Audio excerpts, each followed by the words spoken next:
Hello, hello, hello. Welcome back. It's Will. I just made a Will Radio and I mentioned that in addition to my daily things like making horrible sounds in Logic Pro, which I try to do at least 10 minutes a day, studying kanji, which, sometimes I do 5 minutes a day, sometimes 10, whatever. Writing on my book, which could be literally a single sentence or a paragraph. Just doing a little bit each day and making a video of something, one of those activities often, and uploading it. I want to mix in a new daily activity, something I've been missing doing. All of these things that I do every day are things I've done in the past, and then I stopped for various reasons. I've done the kanji multiple times, probably 4 or 5 times, and stopped. And obviously I've worked on a bunch of drafts of books that didn't go anywhere ultimately. Tried making music for 30 years or something. Tried learning guitar and a bunch of other stuff. Never really took. So these days I'm just trying to do a little bit every single day for all those things without stopping, and try to, instead of trying to do even like 15 minutes a day, that's too much maybe for some days. So I'm just going to do sort of the minimal amount, but I want to keep thinking about it every day. Okay, I want to have it in my head every day, and I also want to communicate it through these videos. Okay, in case anyone's interested, maybe it will give them either inspiration or things that they want to ask about or talk about. So one thing that I have been missing is hacking on miniKanren every day. So I hadn't hacked on miniKanren for quite a while. Not seriously. I mean, whatever seriously means, because a lot of hacking on miniKanren's not that serious. It's just fun playing around with ideas. But, kind of making the move to precision medicine, that was one of the things, is that, all of the logic programming stuff is much more database, semantic web oriented, which has connections with sort of miniKanren. I mean, there is a lot of relationality there, but it's a different sort of beast. It's much more applied than some of the things we've done in miniKanren. So I have done some work recently on something.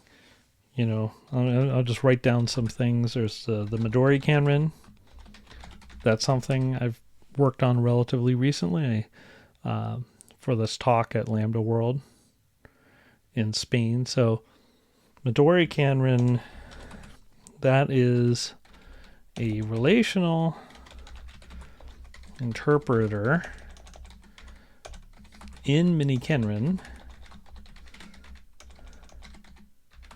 for Scheme plus miniKanren. Okay, so we've done relational interpreters in miniKanren for subsets of Scheme many times. That's like the Quine's interpreter, the append, Barlaman's based on that. It's kind of the standard thing that we show, the thing that is probably most stimulating in miniKanren world for people who like things like interpreters. So that's something we've done many times, and also miniKanren is something various people have implemented.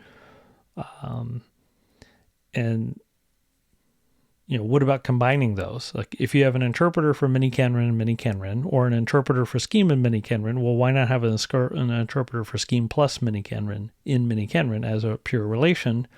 And then you can mix the two. Okay, so now, it's a way to have Lambda, in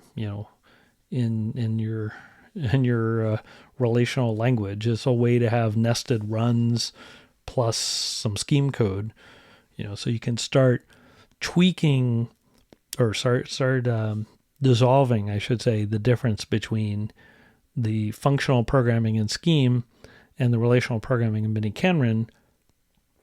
If you look at the first edition of the Reason Schemer, we play lots of games where we show how you can combine Scheme code and miniKanren code. You just have to be careful when you do that. The second edition of Reason Schemer has a different approach. It tries to avoid any lambdas floating around. You have defrel to define relations, so you don't have lambda, you don't have that sort of thing in the user language for that miniKanren. But in the original Reason Schemer, you did have Scheme access to Scheme, and in the Barlaman interpreter, if you look at that, there's lots of tweaks and heuristics and things like that are using Scheme code mixed with miniKanren code. It just has to be done in a way that you can't tell if you're using the code that it's anything funny is going on. It has to still feel like a pure relation. You have to be able to put logic variables anywhere still, including fresh logic variables. So it's like Kent Divig says that optimization is the art of cheating without being caught.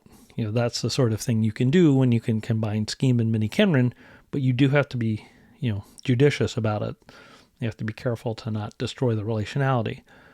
So anyway, miniKanren, I've done experiments there. I've got a couple different implementations, relational interpreter and miniKanren for Scheme and miniKanren. That's something I've been playing with. Another thing that I've been playing with recently is alpha-Kanren and nominal logic programming and capture avoiding substitution.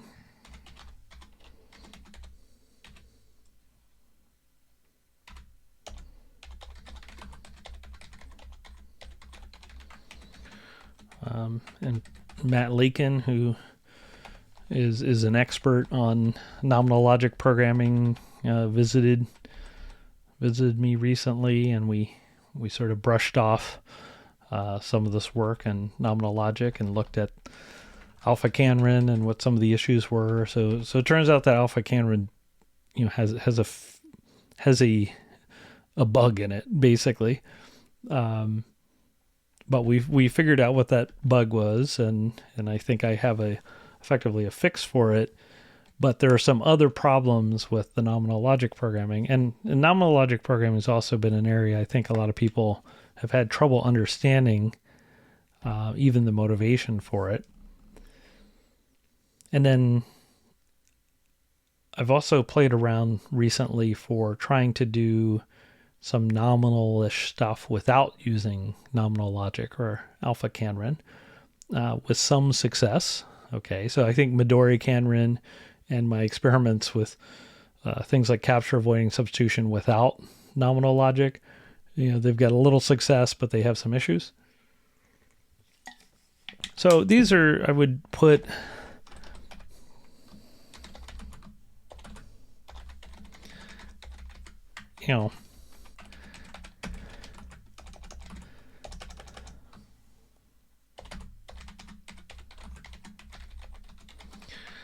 I would put in the category of they're fun and interesting and they have useful techniques. Okay, so nominal logic programming, that's potentially useful set of techniques for doing certain tasks like capture avoiding substitution. Otherwise, that can get tricky to implement in logic programming. So these, if this were the X-Files, this would be the monster of the week. And then the grand conspiracy would be, kind of like the rate limiting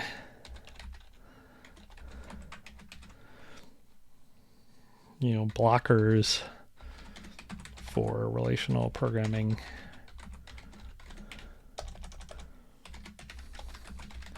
and miniKanren. And so here I would put things like, the search.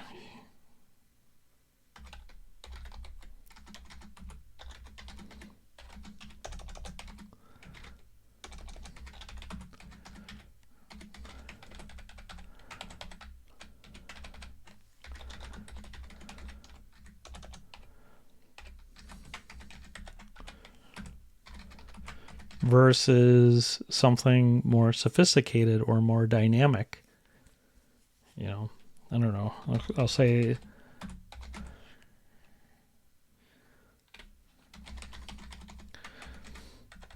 I'll say Monte Carlo tree search to give an example, something that might be different,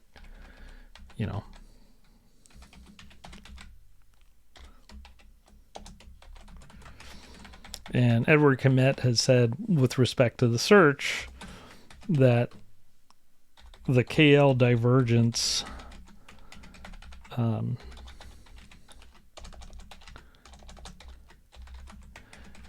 I think I'm saying this right. The KL divergence between miniKanren's complete interleaving search that's static and sort of the optimal search in most cases, the difference between sort of like the ideal and what you get with miniKanren is exponential. Like you're paying an exponential cost for the way miniKanren does things. And one reason is, if you think that if you write a relation in miniKanren that's recursive, so you have, say, like a cond inside of a relation, and then one of the cond clauses calls itself recursively and calls that relation recursively, like say like an interpreter or a parser or type inferencer, whatever. Then, the issue with cond, the way it works in miniKanren, one of the issues is that the ordering for the underlying search gets fixed as soon as you write that cond. And, if you want to use microKanren and use dish and conj, it's the same thing. As soon as you write that down, you're fixing the search order. But it turns out that in some cases, you would want to reorder those disjuncts or conjuncts if you knew something about the arguments coming in, the terms coming in as an argument of the relation. But even if you knew something about the groundness of those terms, let's say, that would make you want to reorder the cond clauses, the problem is in the recursion, you might have a different ideal ordering of the cond clauses. Like, in other words, there's no ideal fixed ordering, even for very simple examples. And that causes all sorts of problems. Like, there's no way for the search to learn. There's no way for the search to improve over time. So the miniKanren search, while for some purposes works like sort of shockingly well, for many other purposes, it's actually really bad. And so that's something where, we have some ideas of what we could do to improve the search. So that's one thing. And then there's stuff like, we'll just call it systems programming. Okay. I mean, for any of these things I might think about, I could list, probably a dozen or 2 dozen things just off the top of my head. But for tonight, let's just start with these two. What if so miniKanren's fine, pure miniKanren is fine for writing like a little interpreter for a functional language. But what if you want to build an operating system or a network, stack or something like that? Then what do you do? What if you want to do like systems programming? So, for a while I thought this is just hopeless. Like, you just don't use miniKanren for this. But, there are some people who are optimistic about, using miniKanren for systems programming of various sorts. And there are some declarative systems and relational systems that interact with systems programming. And there is a history also of trying to do logic programming for systems style programming. Now, some of it maybe you have to relax a little bit exactly what you mean by relational. So, if you want to do input and output, if you want to have effects and effect handling, I mean, that's another issue. Like, how do you do effects? So, here's something like effect handlers.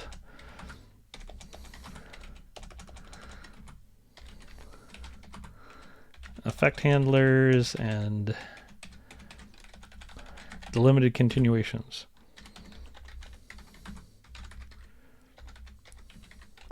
Or here's another angelic execution.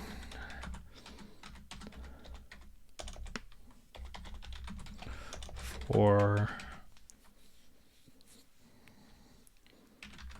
an imperative language.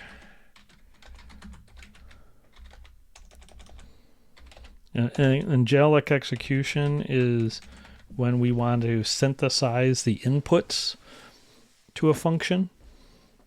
We want to try to find inputs to a function that would make something happen. Like maybe there's an exception that could be thrown in a certain circumstance.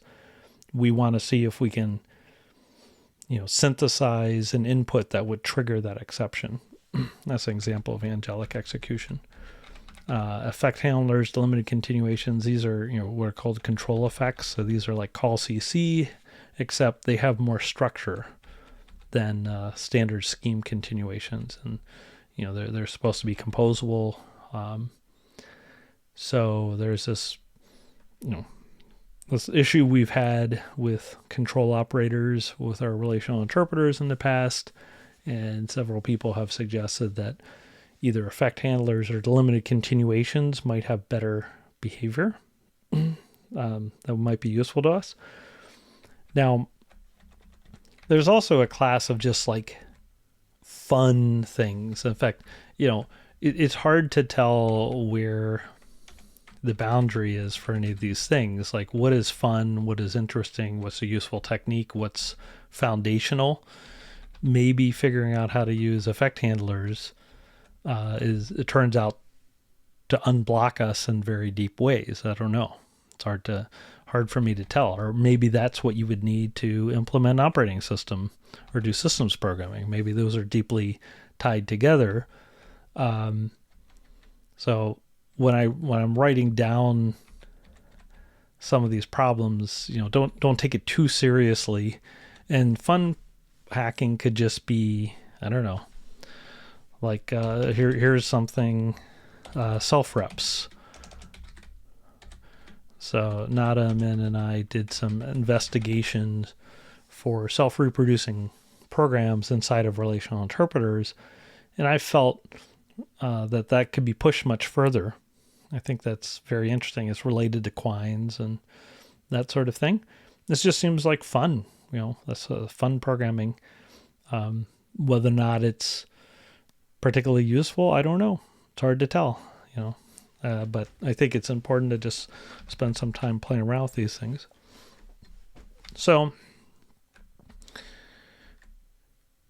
yeah, that's as far as I'm going to go today. These are just a few of the things I'm thinking about. If you have any suggestions on your own of things that you think would be interesting to hack on, I promise I will consider those. I also, have at this point about 20 years of things that I would like to play around with. So, if what you suggest, intersects somehow with things that I'm already interested in, sure. Or if it's especially interesting to me, otherwise I'll just, do whatever seems most fun or most promising. And, at least for now, I'll just kind of play around and, I'm like this search stuff I think is really deep. And there's also, you know, there's this extended Andorra model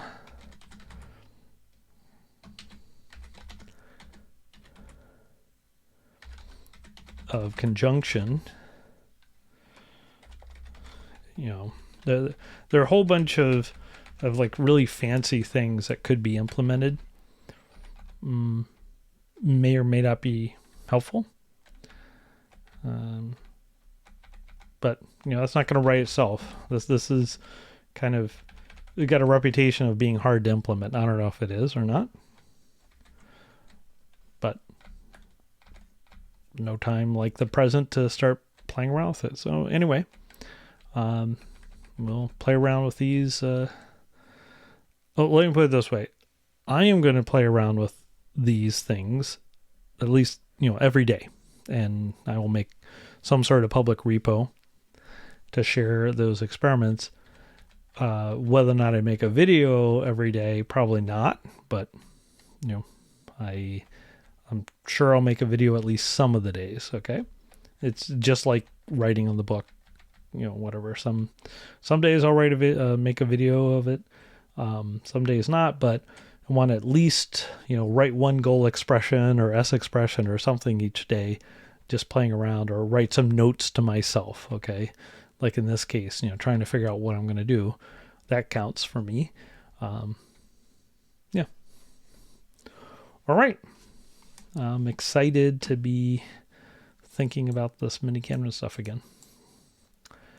Talk to you later. Bye-bye.